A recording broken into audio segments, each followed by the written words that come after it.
신세계 백문백답 49번째 시간, 여리고성 전적지에 대한 새겨진 증거들을 찾아보겠습니다.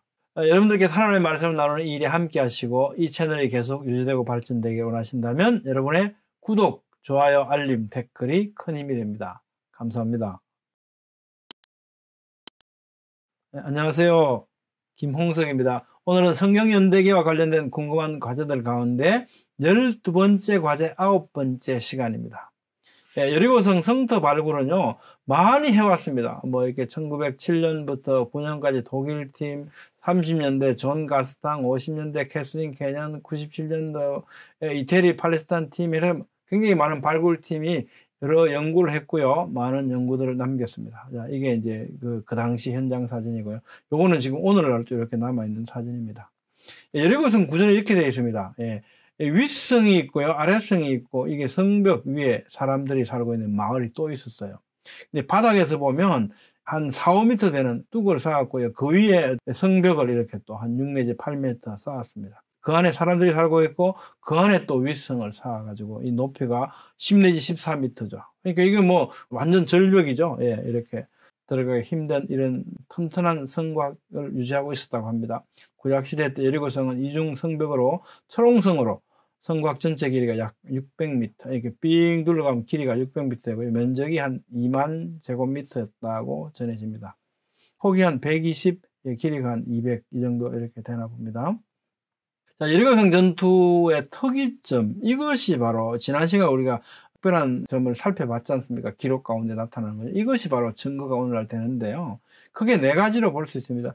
곡식 거두는 시기였다는 것이 증거로 남아있고, 그 성과 그 가운데 모든 것을 불로 사르라고 했다. 그래서 이게 탄화된 상태로 남아있는 것과 성벽이 무너져 내렸다. 그래서 백성 각기 앞으로 올라갔다. 이것이 또 하나의 증거가 되고요. 이 증거가 된다는 뭐겠습니까? 다른 여타의 어떤 전장, 전투의 흔적과 다른 특별한 모습으로 우리에게 남겨진 것이기 때문에 증거가 되는 거죠. 그리고 또 그것은 어떻게 해요? 그 특별한 모습이 성경 기록과 일치한다는 겁니다. 또 4번째, 집이 성벽 위에 있기 때문에 그가 성벽 위에 거주했다.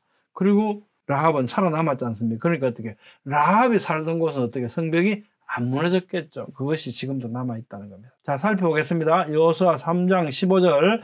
요단이 곡식 거두는 시기에는 항상 언덕에 넘치더라. 하나님께서 왜 하필 강이 범람하고 곡식 거두는 시기를 택하셨을까? 그 시기에 어떻게 하나님께서 강물을 끊어서 마르게 하시고 건너가게 하시는 이런 기적을 보여주셨고, 또 곡식 거두는 시기였기 때문에 어떻게 추수기였겠죠?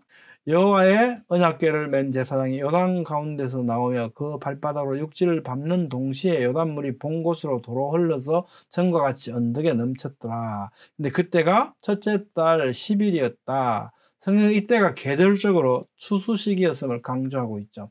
이것이 어떻게 흔적으로 남아있냐 보면요. 지금도 여리고성 그 전적지에 가면 불에 탄 곡식으로 가득한 항아리들이 남아서 발견된다는 겁니다. 고고학자들이 발굴을 하면서 발견된 내용들이 이렇게 남아 있습니다. 백성이 요단을 건너려고 자기의 장막을 떠날 때 제사장들은 언약궤를 메고 요단이 곡식 거두는 시기에는 항상 언덕에 넘치더라. 이 추수기였다는 걸 말씀하고 있지 않습니까? 그러니까 어떻게 해요? 지금 전적지로 남아있는 그것을 보니까 집집마다 어떻게 해요? 불에 탄 곡식이 가득하게 항아리에 남아있더라는 거죠.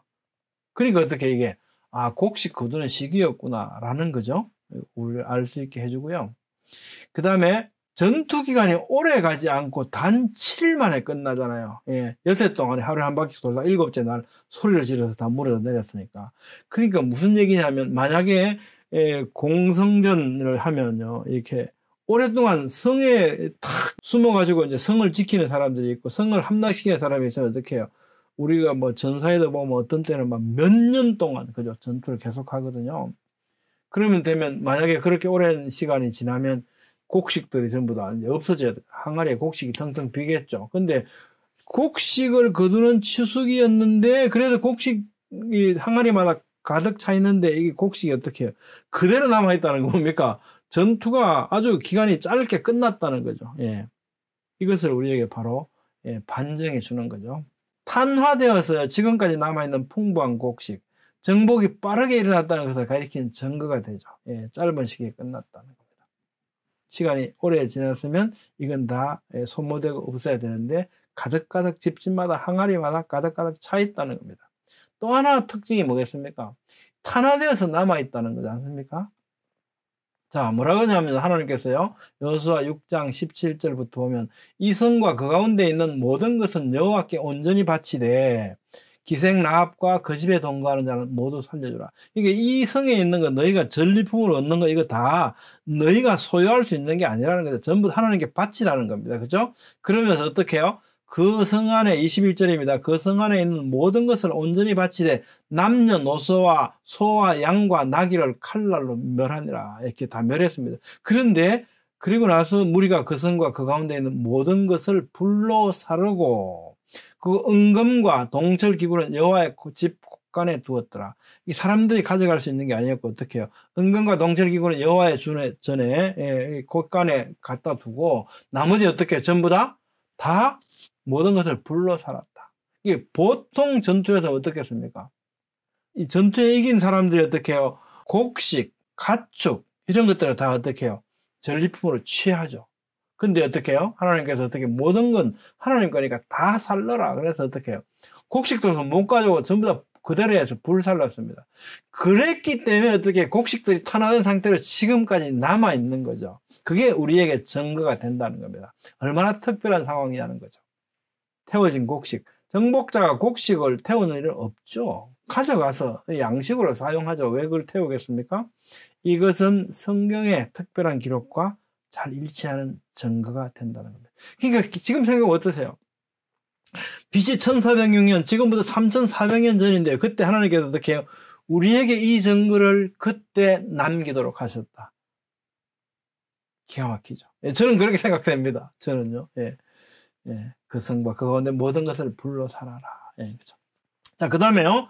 자, 백성은 다 큰 소리를 외쳐 부를 것이라. 그리하면 그 성벽이 무너져 내리리니 백성은 각기 앞으로 올라갈지니라 하시매 백성이 나팔 소리를 들을 때 크게 소리질러 외치니 성벽이 무너져 내린지라 백성이 각기 앞으로 나아갔다.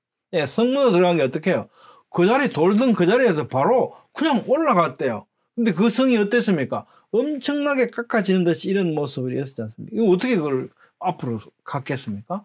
무너져 내렸다는 것과 백성이 각기 앞으로 나아갔다는 것은 잘 일치되는 기가 막힌 증거로 우리에게 남겨져 있습니다. 성문으로 안 들어갔다. 각기 앞으로 나아갔다. 자, 어떻게 된 거냐? 자, 보십시오. 이제 이렇게 깎아지는 듯이 절벽처럼 이렇게 돼 있었겠죠. 근데 어떻게 무너져 내렸다는 소리. 위에 게 어떻게 무너져 내리니까 이 무너진 무더기가 어떻게 해요? 이 가파른 곳을 이렇게 채워주면 완만한 경사가 되겠죠? 그러면 앞으로 쭉 걸어서 올라갈 수 있겠죠. 바로 그런 상황이죠. 이게 무너져 내렸습니다. 와르르 무너져서 이렇게 완만한 모습으로. 이렇게 되니까 어떻습니까? 백성들이 어떻게? 여기서 각기 자기가 있는 자리에서 앞으로 그냥 올라갔대요.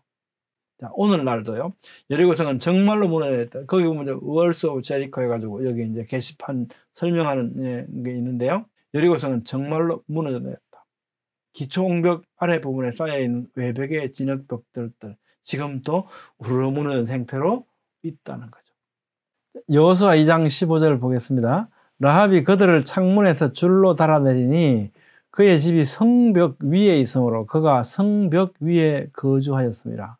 이거 아까 보셨죠? 이중 구조로 되어 있어서 성벽 위에 거주하는 게 가능했죠. 이 성과 그 가운데 있는 모든 건 여호와께 온전히 바치되 기생 라합과 그 집에 동거하는 자는 모두 살려주라. 성벽이 다 무너져 내렸는데 어떻게 해요?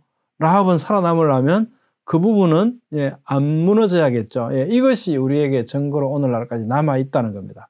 성은 무너져 내렸으나 라합의 집이 있는 곳은 무너지지 않았다는 겁니다. 이런 거죠. 이거는 이제 그 사진 이제 만든 거고요. 실제는 이런 모습입니다. 그 부분입니다.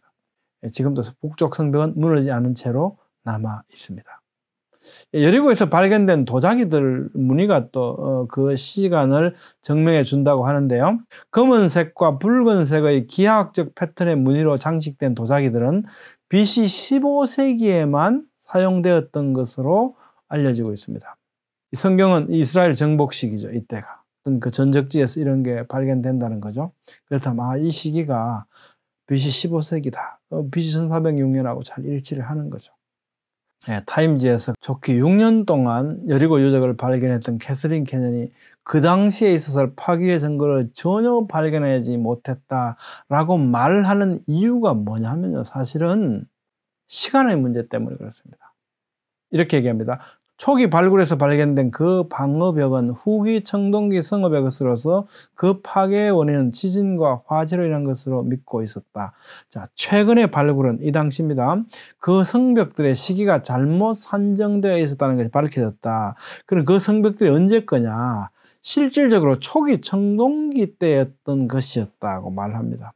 근데 초기 청동기 때였다고 말하는데 이게 결국은 시간의 문제가 이때가 언제냐라는 거거든요. 자, 초기 청동기는요, 이제 이집트 표준 연대기에 의하면 지금까지 알려진 바에 의하면 고고학적 시대 구분이요.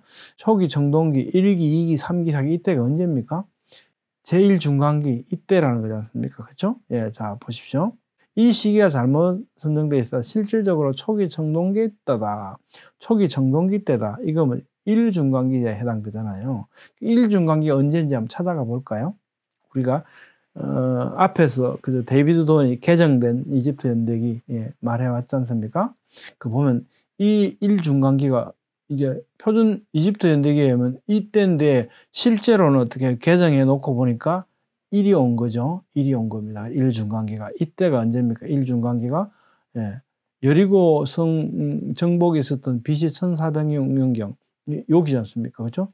여기 어디 있습니까? 1중간기에 해당이 되죠. 결국은 뭡니까? 시간의 문제입니다. 다 이 전적지를 다 이 증거들을 찾아냈고도 이 매칭을 못 시키는 거죠. 뭐 때문에? 시간의 문제 때문에. 없다라고 말하게 되는 겁니다. 자, 그리고 지난 시간에 살펴봤듯이 후대에도 예언의 성취를 통해 이 사건을 기억하게 하셨지 않습니까? 550년 후에 이 예언이 이루어지게 하셨지 않습니까? 이런 예언의 성취 하나님 스스로 입증해 보이시지 않습니까? 여러분들 생각 어떻습니까? 얼마나 공감이 되시는지 모르겠습니다. 고고학적 발견들을 어떻게 해석하느냐가 관건인데 그 중에서 어떻게 해요? 시간의 문제가 대단히 중요하고요. 언제나 성경이 기준이 되어야만 하겠죠. 여러분들께서 하나님의 말씀을 나누는 이 일에 함께 하시고 이 채널이 계속 유지되고 발전되기를 원하신다면 여러분의 구독, 좋아요, 알림, 댓글이 큰 힘이 된다고 합니다. 감사합니다.